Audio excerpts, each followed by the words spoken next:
At this time, I would entertain a motion for the approval of the agenda. Lyn Opalka retired from the Mojave Electric Cooperative and Arizona Electric Power Cooperative Boards of Directors in December 2017. This is a tribute to her selfless dedication and loyalty to the Electric Cooperative Program, and above all, her commitment to the communities and members at the end of the line who use the power. Everybody thought the rates were too high, but none of us ladies knew why. It was the early 80s, and Mojave Valley resident Lyn Opalka was taking an interest in the electric cooperative that served her community and ways to lower her electric bill. My husband had told me that it would help if I would do my baking and my laundry and my ironing and my drying after 7 o'clock at night.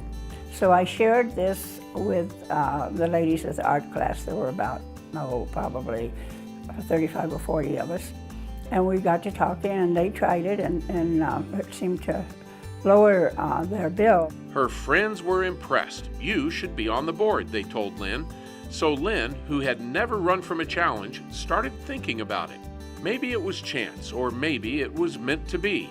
But years before Lyn even thought about running for the Mojave board, she had attended a dinner event with her husband, whose family counted one Senator Barry Goldwater as a close friend. Something that stayed with her over the years was a tidbit about campaigning that Goldwater shared during his speech. And he said, the bottom line is, no matter how much you spend, and no matter how much you say, if you don't get the vote out, you're not going to win. And then the night of election, I went down and had the most votes cast.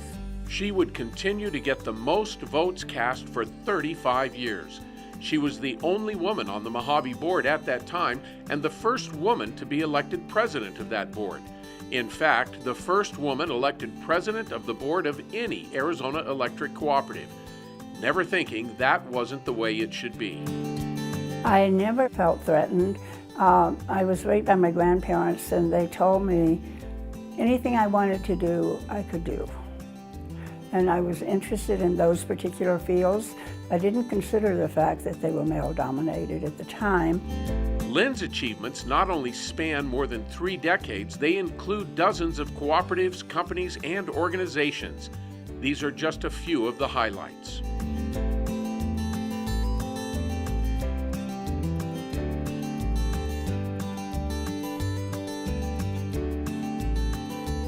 Lyn had a lot of capabilities that maybe not everyone has. Mojave Electric Cooperative CEO Tyler Carlson met Lyn Opalka early in her board career when he was working for the Western Area Power Administration.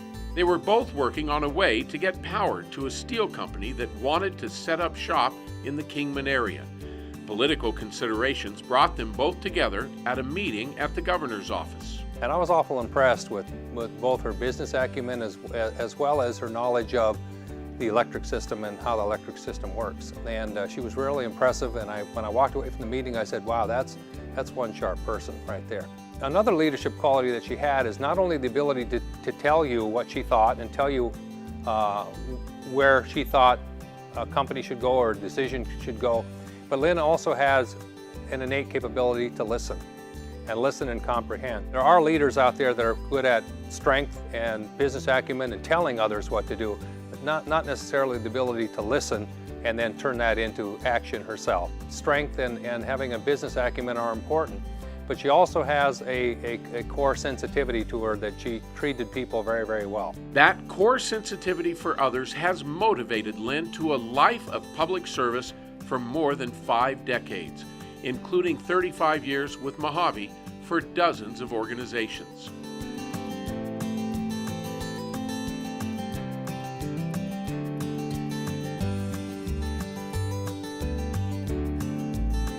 Mojave Electric Cooperative employees and fellow board members know Lyn as a business professional and just as much, if not more, as a dear close friend. Throughout her years working with the board, I observed her keeping the direction of the board going in a very strong direction for the benefit of the members. Whenever there was an issue or a concern with an employee, she also had an extreme compassion for them. I just feel blessed that I've had the opportunity to work with her, And although she's retired, I still am her friend, and I'll still be very close to her. She was very involved in her own community, but also the community as a whole. She worked for the hospital. She, just was real involved in the community. And as a board member, she was very concerned with the members keeping rates low and keeping the power on. When I started at MEC, everybody called me Ellie. And, I was very young. And as I grew up, my name kind of got shortened to L. But Lyn always called me Ellie. And even to this day, she'll introduce me at the district and annual meetings as Ellie to the membership. And I always took that as a term of endearment. She got involved early. She stayed involved.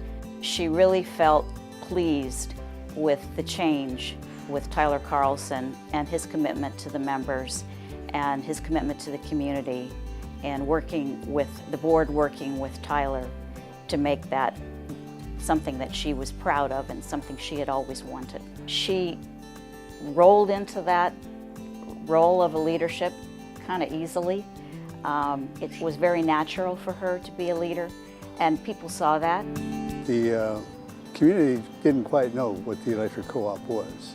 It was kind of a hidden thing, and Lyn pushed to try to get that out. Just like when I came on the board, one of my main concerns was try to make the co-op known to the community, and Lyn always pushed to have that done. Cindy Christie met Lyn more than 3 decades ago on Lyn's farm in Mojave Valley, and with Lyn's inspiration, took a shot at public office. At the time, I had no idea what politics was about, but she slowly taught me those things, and I did run. She didn't win, but Christie was inspired by Lyn to join other service organizations, and eventually Christie won a seat on the Mojave Electric Cooperative Board. Like I said, she's always been very ingrained in the community, especially the Mojave Valley community. Whether it was the water board or the school board or the park boards, any of those things that had to do with the community, she was involved with, and that's what she dedicated her life to. I love her, and I will always love her and respect her, and she's been, like I said, a good part of my life for the last 30-some odd years, and I miss her.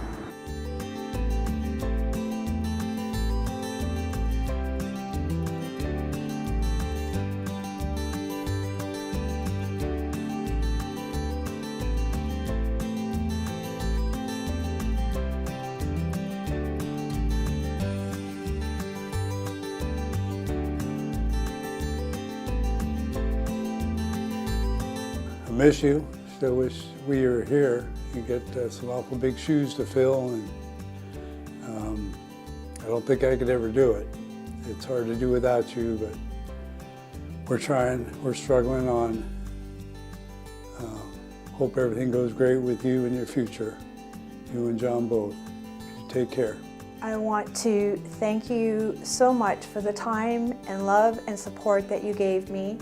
You have encouraged me when I've been down. You stuck by me, and you made me feel that I had a new home with you in the co-op family, which made me want to work harder and learn more and be part of it. I wish you the best. I want to say thank you for all your mentoring, for being there and being such a terrific resource for new board members, as well as those of us who have been here for a while. We miss you terribly and wish you all the best. You were always somebody to listen to and to observe during the many months I spent with you on the board. I wish you the best of luck. This is a message from both me and Nancy. We both miss you.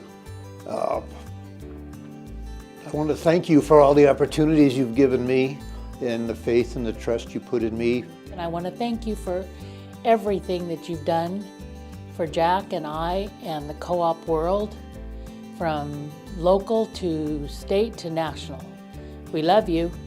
We had some good times, we've had some bad times. We've survived them all, mostly because of your leadership. I'm gonna miss you, gal.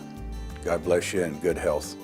Well, Lyn, I hope that you look back on hiring me as one of your positive things that you did in all of your years. But you know, personally, I will miss you. I'll miss you on the board. You know how much I love you. You know how much I'll miss you. And I can't say more than that or I'll tear up.